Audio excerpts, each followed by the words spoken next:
Son of God, say my mind, and you don't die, give as you receive, and your release is certain.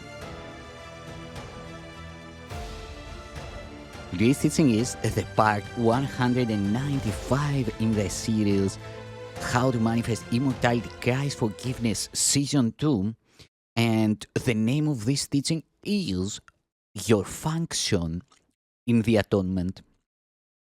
When you accept a brother's guiltlessness, you will see the atonement in him.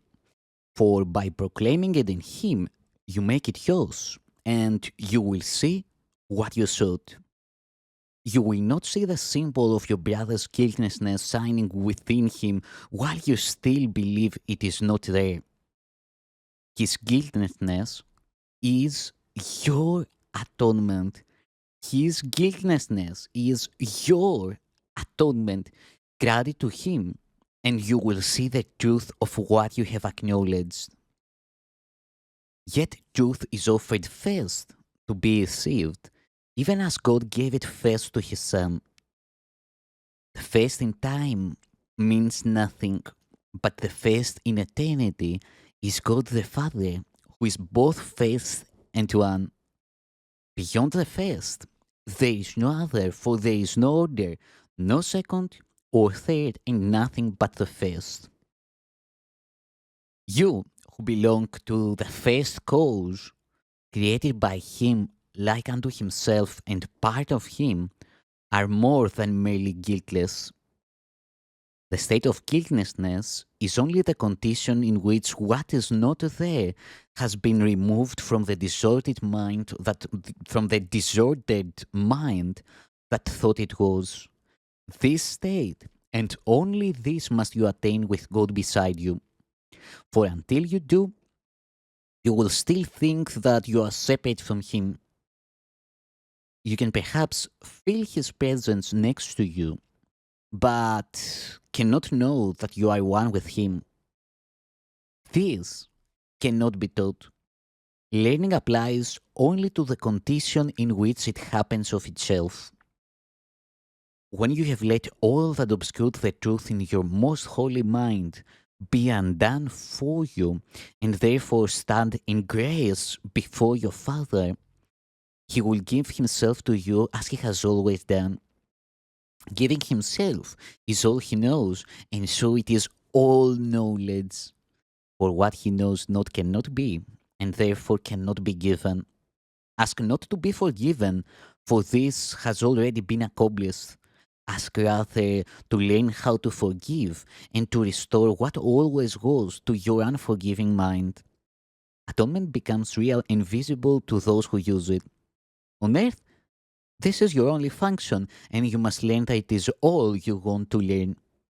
You will feel guilty till you learn this. For in the end, whatever form it takes, your guilt arises from your failure to fulfill your function in God's mind with all of yours. Can you escape this guilt by failing to fulfill your function here?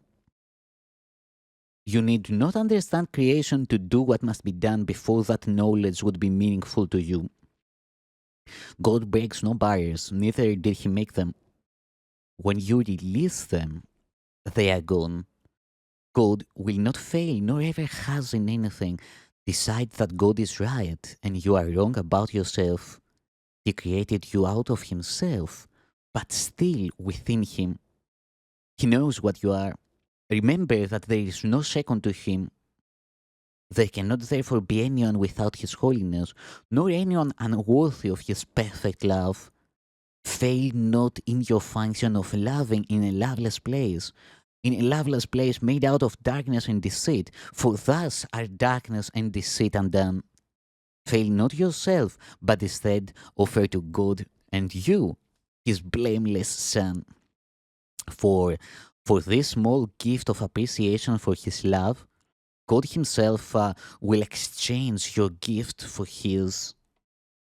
Before you make any decision for yourself, remember that you have decided against your function in heaven, and then consider carefully whether you want to make decisions here.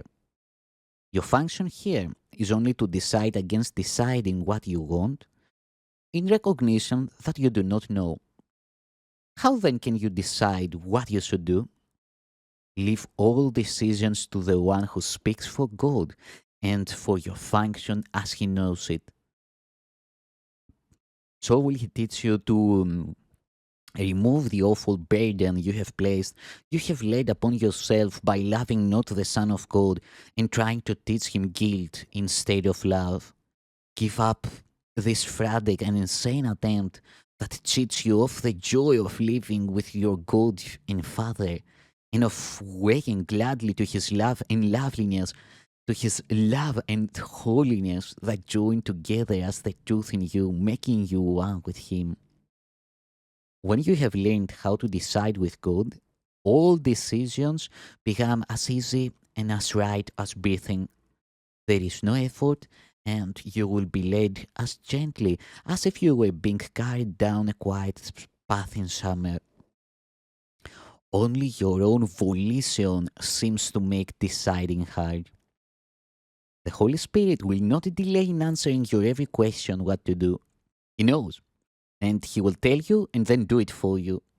You who are tired will find this is more restful than sleep, for you can bring your guilt into sleeping, but not into this.